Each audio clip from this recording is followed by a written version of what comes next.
আসসালামু আলাইকুম ভিউয়ার্স, বলটু তাই হলো প্যারাটা নাদার পার্স ইনফো চ্যানেলের পক্ষ থেকে সকলকে জানাই স্বাগতম। কেমন আছেন আপনারা সবাই? আল্লাহর মেহেরবানিতে আশা করি সবাই ভালো আছেন।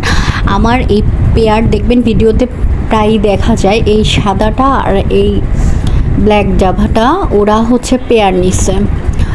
এত সুন্দর করে ওরা বসে থাকে, খুব ভালো লাগে। আর এই যে সিলভারটার সাথে এইটার পেয়ার আর দুই খাবলা খাবলা তারা পেয়ার নিচ্ছে, সুন্দরভাবে তারা নিয়েছে। কিন্তু আমি আলাদা করলে তারা ডিম বাচ্চা করবে ইনশাল্লাহ, কিন্তু আমার আলাদা করব যে আমি সেই জায়গাটা আমার আসলে নাই।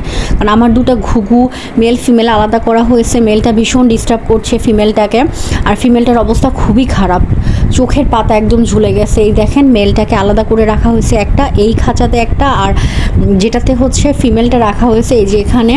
ফিমেলটার অবস্থা খুব খারাপ। ফিমেলটাতে আমি সুন্দর করে সেপারেট করে রাখতে পারবো। আর এই দেখেন খাঁচা পরিষ্কার করে কতগুলো ময়লা হয়েছে, ধান আর ওদের পটি। মাসে একবার করে যেহেতু ক্লিন করা হয়, কাগজ তো অত সমস্যা হয় না, একেবারে যে স্তূপ পড়ে যায় সেটা কিন্তু হয় না, মোটামুটি পরিষ্কার থাকে। দেখেন সুন্দর করে আমি সেট করে, আমি অবশ্য কাগজ ছেড়ে ভিডিওটা পরে দিয়েছি, এই ভিডিওটা আগে করেছি যখন আমি কেবলই ক্লিন করি। এগুলো ক্লিন করার পর তারপরে আমি গেছি 1 ঘন্টা পরে, কাগজ খুঁটে খুঁটে খুঁটে খুঁটে শুরু করে দিছে খাওয়া। এখন আমার এই টিয়া পাখিটাও এই কাজ করছে। ইনশাল্লাহ টিয়া পাখিটাকে নিয়ে পরে একদিন ভিডিও করব। ওকে, ভার্সাল হাফেজ, থ্যাংকস ফর ওয়াচিং।